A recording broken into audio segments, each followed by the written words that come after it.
Hello everybody, my name is Pravus, and welcome to another Democracy 3 series, playing with the Presidential Suite mod pack created by Gik. I know, we just finished the series a couple of days ago. Usually I take a break in between, but I don't know, I had a heck of a lot of fun playing the last series, Libertarian Sweden, and even though it didn't go very well, it was still a great learning experience. I got to experience a lot of new content offered by the mod pack, and kind of push that to its limit. So I figure while it is still fresh in our brains, we should just jump right into the next series, and this time experience the opposite end of the political spectrum. We are going to try to revitalize communism, or at least as close as you're able to get in Democracy 3, with the help of the Presidential Suite mod pack, which does open a lot of options.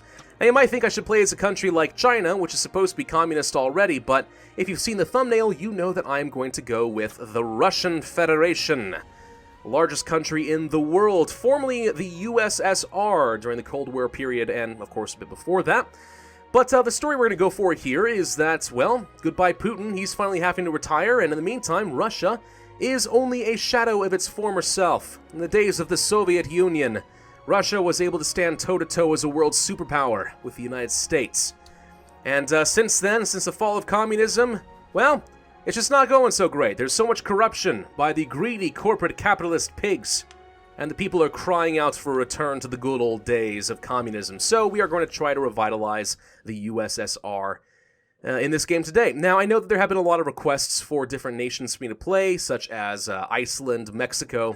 Of course, can't forget the Netherlands. Sorry, Dutch. I love you guys, but today we're going to go with the Russian Federation. I just think it makes the most sense. Now you can see here that this was formerly a semi-presidential republic, but as of 2016 it is far from democratic. The European Court of Human Rights has become overwhelmed with cases from Russia concerning police brutality, racism, and violations against children. Should give you some idea what we're going to be experiencing in this particular playthrough, and we're going to make it that much more difficult for ourselves by trying to go for something like communism. It's going to be great.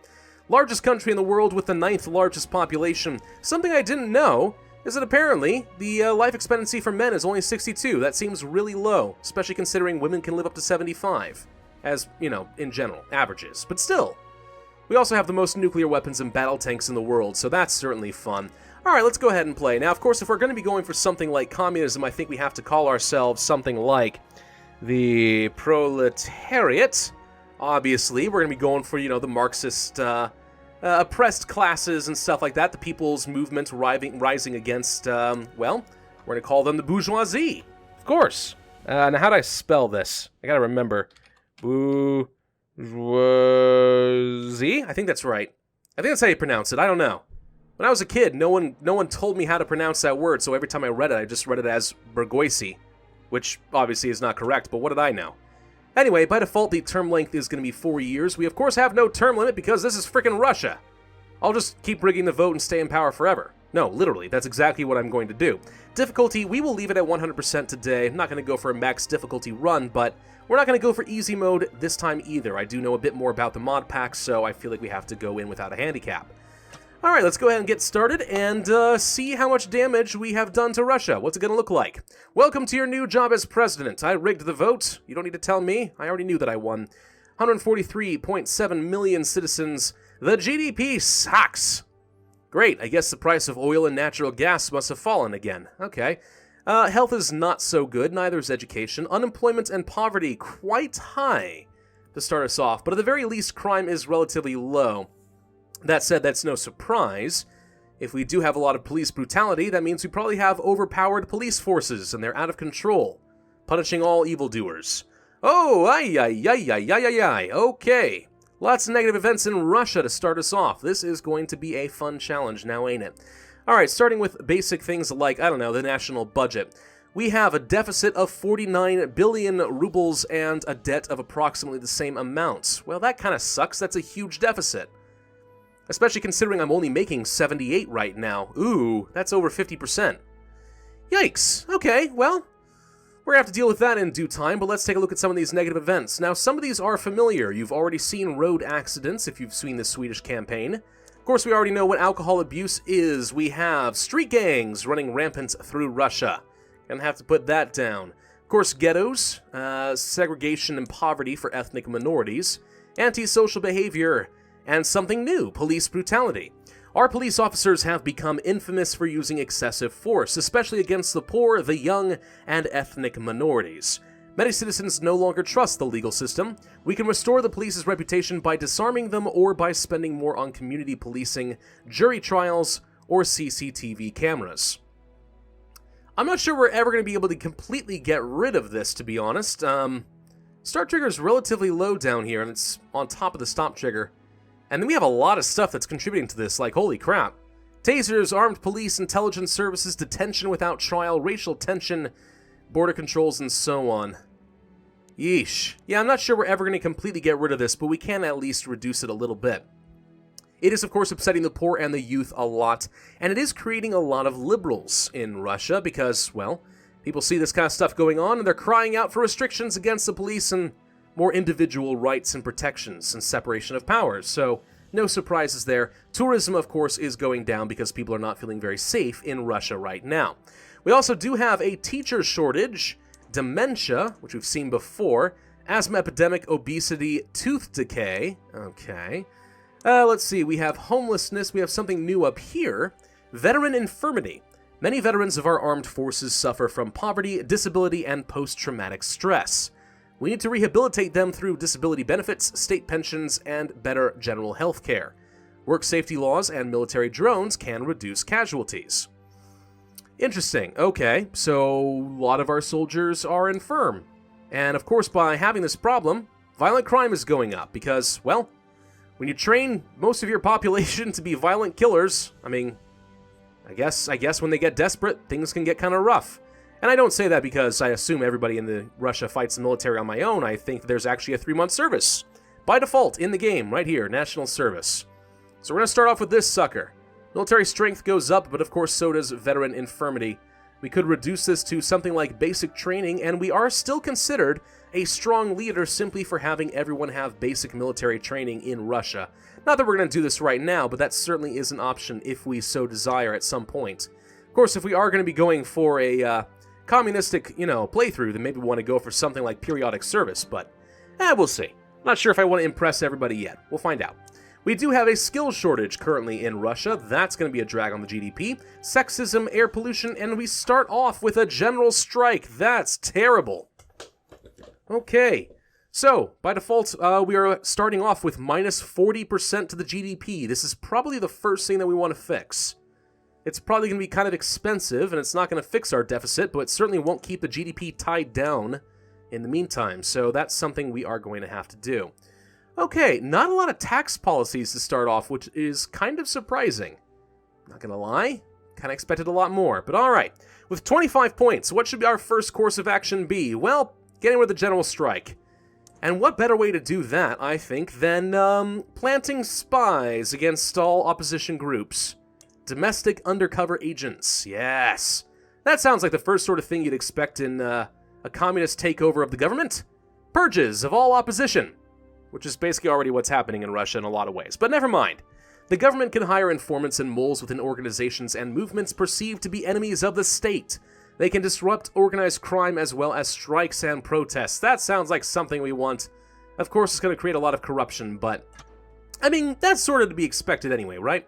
So, by doing this, we could spy on terrorists only, crime and terrorists, dangerous movements, all opposing moments? I think it's supposed to be movements, and then just everywhere. Spies literally everywhere.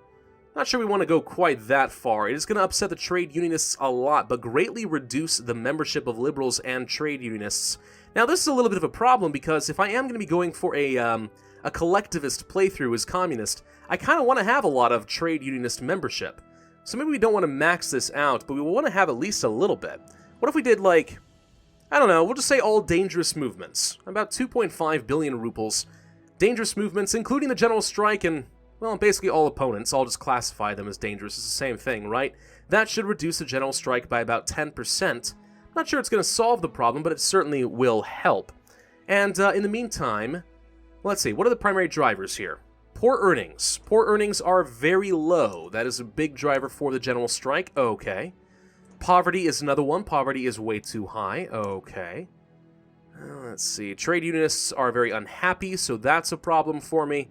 High earnings are very low. That's actually making it a lot easier because there are not as many rich people in Russia right now, so that's not going to be an issue. Yeah, I think one of the best things we can do is try to deal with some of the poor earnings.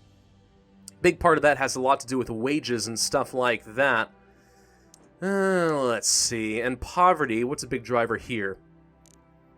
Poor earnings, again, it's all about those poor earnings. Okay, so we need to do something to try and relieve pressure on the poor. You know, one very easy thing that we could do that's going to be going along the right direction? We can start off with simply rent controls.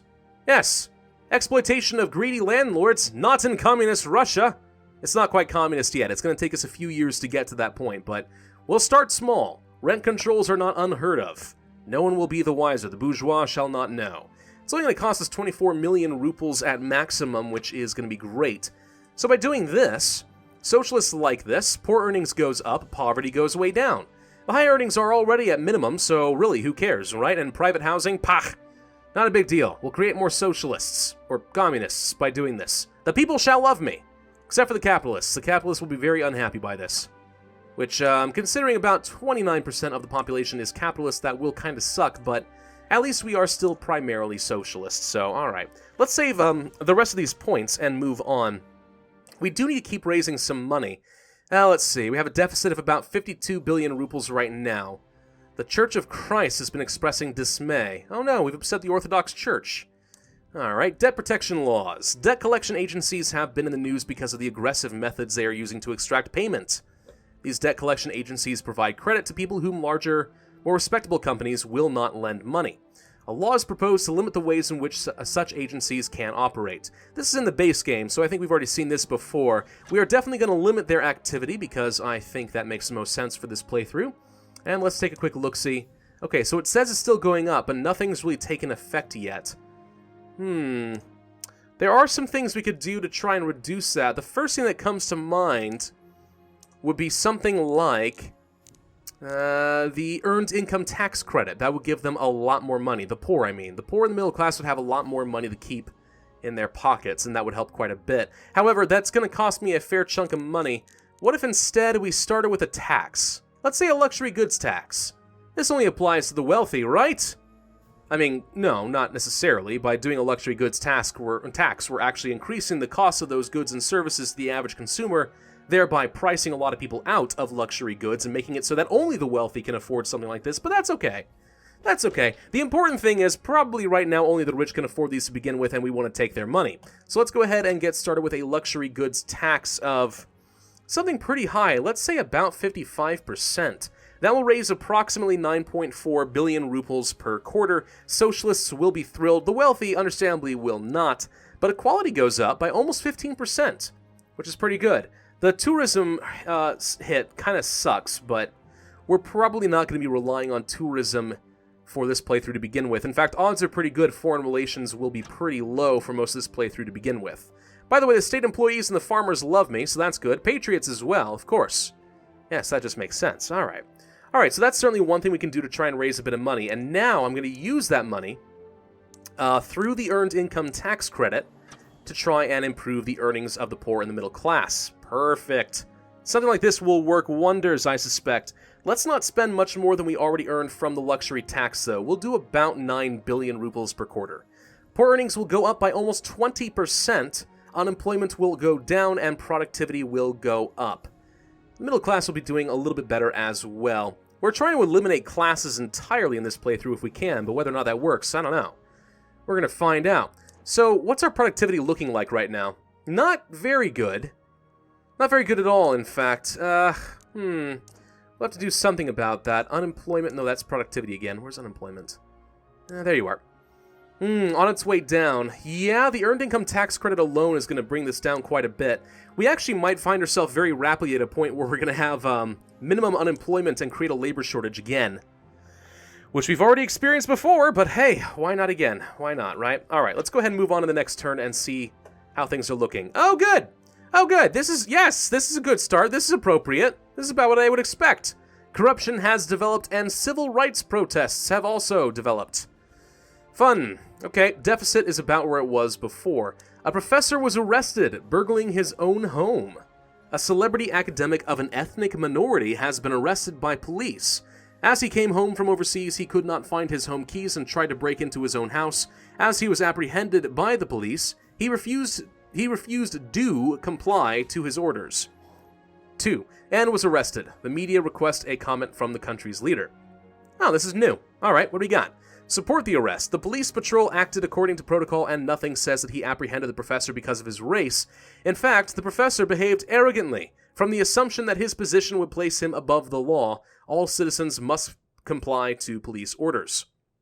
Or criticize them. 1, any of us would be pretty angry, and 2, the police acted stupidly in arresting somebody when there was already proof that they were in their own home. And 3, there is a long history in this country of minorities being stopped by law enforcement disproportionately. I'm going to support the arrest. Yes, go get him, boys. I hear that siren. Perfect. Yeah, we're just going to support the arrest. I have no idea if we're ever going to get rid of police brutality entirely, but you know what? It kind of fits the theme here. I want to have a police state, effectively. I want to have complete, total, absolute control over people. So corruption's inevitable. This is going to be a problem. We have electoral fraud, apparently, contributing 23%. High earnings are so low that they're killing corruption, which is shocking. I would actually think that high earnings being so low might encourage people to accept bribes more frequently, but okay. Okay, I guess we'll have to go with that. So what's this electoral fraud? Ooh, this is an actual policy that we have. I did see this in the last playthrough, but I never did experiment with this. So the government can fabricate voter support in many ways, manipulating the ballots, preventing opposing candidates from running, or barring some demographic groups from voting. Huh, I'm really glad that this is actually part of the base game here with the Presidential Suite mod pack. It seems fitting, actually, to start off with this as Russia. This is a common complaint in Russia. Liberals are, of course, furious about this, and corruption goes way up, and this is what is contributing to the civil rights protests. Let's see. Franking privilege, gerrymandering, selective counting, opposition restricted, opposition outlawed. Something that's really interesting about this is it says everyone will support this. Now, it's being a little bit misleading here. It's not that the people will like this. It's that they can't vote for anybody else. We're effectively creating a one-party state. So what it's doing is basically guaranteeing that I will win the vote all the time. Of course, I have big protests. There are consequences to this. But even so, I'm also purging anyone who who isn't a part of my party. This is something we're definitely going to have to do at some point. But at least for now, we'll just kind of leave it as is. I'm actually not sure whether or not I want to go for liberal or conservative here. I'm not sure what would be most appropriate. I'd be interested in some feedback there. On one hand, liberals, at least in the United States, are associated with the left, and communism is considered an extreme version of the left. So maybe something liberal and pursuing some sort of form of egalitarianism is what you think you would want. At the same time, though, I mean, true communist states like the USSR have been somewhat authoritarian and oppressive, and well, some people might say that that's what's associated with the conservatives, at least as far as this game. It really depends a lot on how you associate liberals and conservatives. At least in this playthrough, I'm not sure which one is necessarily going to be appropriate thematically, so I think I'm not going to worry about it. It's going to be whatever it's going to be. Mostly want to have maxed out socialists and stuff like that, lots of trade unionists. We'll just kind of see where these two fall, although I imagine the conservatives are going to be more of our ally than the liberals, just based on the complete lack of liberty, which is kind of the point of being, well, a liberal. Okay, what else do we want to do? Well, let's see. Oh, there we go. Okay, yes, the Earned Income Tax Credit did its job. Poor earnings are spiking up, which means the general strike is about to go away. Okay, money well spent, if you ask me. So that's going to be a 40% boost to our GDP relatively soon. So let's try to tackle the skills shortage at least a little bit. Do we have... Yes, adult education subsidies are available, and this is relatively cheap. By relatively, I mean it's still a few 100 million rubles, and that's still a lot of money to me right now, but it does reduce the skills shortage pretty substantially. It also greatly reduces unemployment, and I think will guarantee that we are going to have a labor shortage problem at some point. But we can just hand out work visas if that's going to be an issue. I mean, you know, communism, for the good of the collective, everyone must have a job, right? So it actually makes sense that there's not going to be any unemployment. Everyone works for the state. I don't know. Point is, though, adult education subsidies should do some pretty good work for us as far as trying to reduce this. What else do we want to do? Well, we probably need to keep working on taking down things like antisocial behavior, which is going down quite a bit. Let's go to our police force. We'll max this one out. Yeah, I'm sure it's going to increase Well, no, it does not actually increase police brutality. Okay, so funding the regular police force does not cause any issues. It looks like it's things like tasers.